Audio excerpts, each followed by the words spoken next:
በክርስትና አስተምህሮ አምላክ ሰው የሆነ አዳምን ለማዳን ብቻ አይደለም።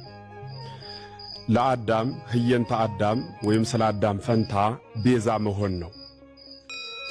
ሙስሊም ወገኖቻችን፣ ክርስቲያን ቤተሰቦቻችን የልብ ጆሮአችሁን ከፍታችሁ እንድትሰሙኝ የምፈልገው ጉዳይ ቢኖር አምላክ ሰው የሆነው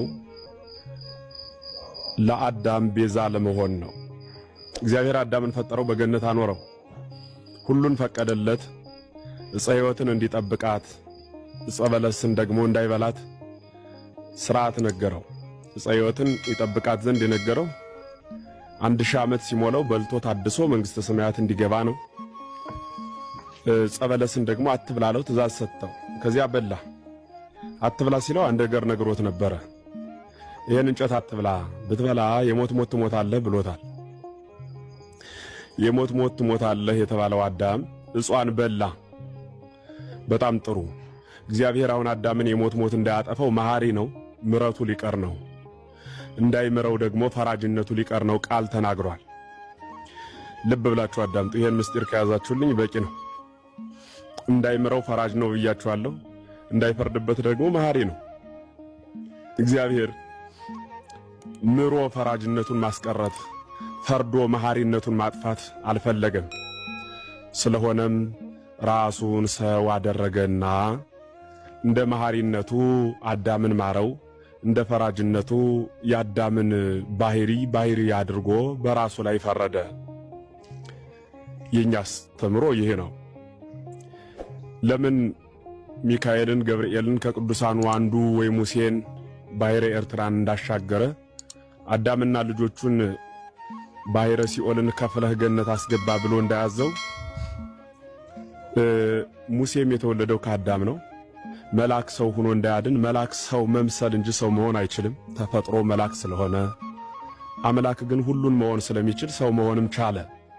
ስለዚህ ዓለምን ከፈጠረበት ጥበቡ ይልቅ ዓለምን ሰው ሆኖ ያዳነበት ጥበቡ እጅጉን ይረቃል፣ እጅጉንም ይደንቃል ተብሎ ተነገረለት። በሥጋ ማርያም ተገለጸ። የማይወሰነው መለኮት ተወሰነ። የማይሞት መለኮት በሥጋ ገንዘብ ሞተ። ይህ ማለት ቅዱስ ቄርሎስ እንደነገረን አንድ ብረት እሳት ውስጥ ቢያስገቡት ይግላል፣ የእሳት መልክም ያመጣል። በምንደበደበው ጊዜ እሳቱን ደበደቡት አይባልም።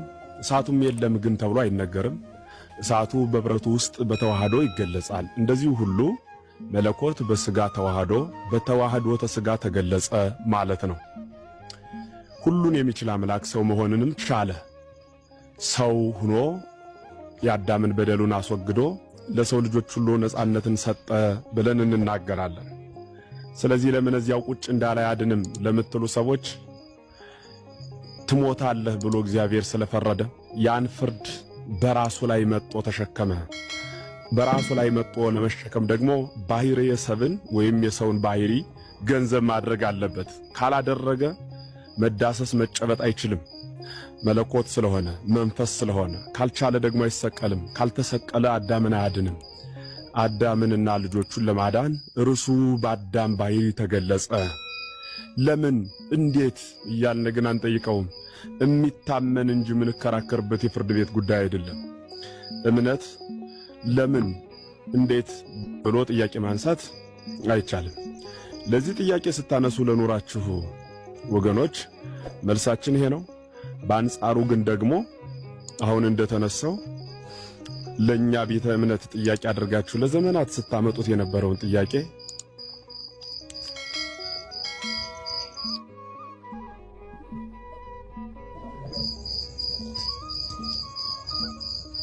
ተመልሻለሁ።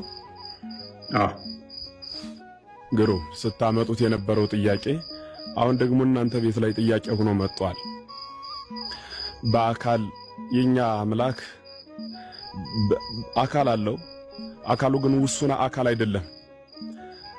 ወደ ላይ ኢዮራማ ኤረር ሰማይ ውዱድ ሰማያት ኢየሩሳሌም መንበረ መንግሥት ጽራሪያም ብለን የምንቆጥራቸው ሰማያት፣ ይህ የተቀመጥንበት ምድር፣ ከምድር በታች ያለው ውሃ፣ ከውሃ በታች ያለው እሳት፣ ከእሳት በታች ያለው ነፋስ፣ ከዚያ በላይ ያለው በታች ያለው በርባሮስ የሚባል ጨለማ፣ ይህ ሁሉ በጠቅላላ እንደ ጽናህ ቢሉ አንጠልጥሎ እንደ ወርቅ ቢሉ አንከብሎ እንደ ሸማ ቢሉ ጠቅሎ ይዞታል ብለን ነው የምንናገረው። ማን? እግዚአብሔር። በምኑ? በእጁ። ስለዚህ እግዚአብሔር በዚህ ዓለም ውስጥ የሚኖረው በምልዓተ አካል ነው። የማይወሰነው በፈቃዱ ተወሰነ። የማይወሰነው ሳይወሰን ተወሰነ። ሳይወሰን ተወሰነ። ድንቅ ምስጢር ነው። የሚመረመር ነው።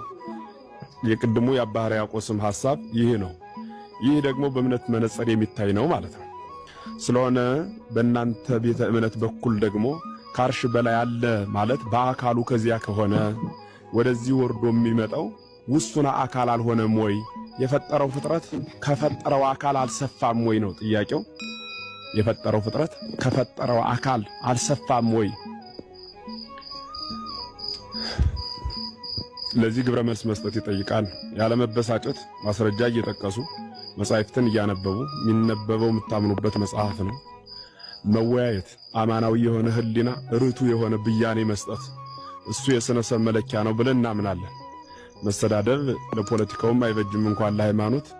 ሁሉም ሰላማዊ በሆነ መልክ መወያየት ግን የተሻለ ብርሃን ያሳያል። ይሄን ልጨምር። አመሰግናለሁ።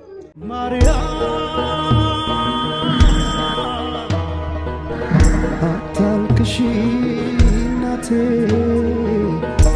ልሰዋ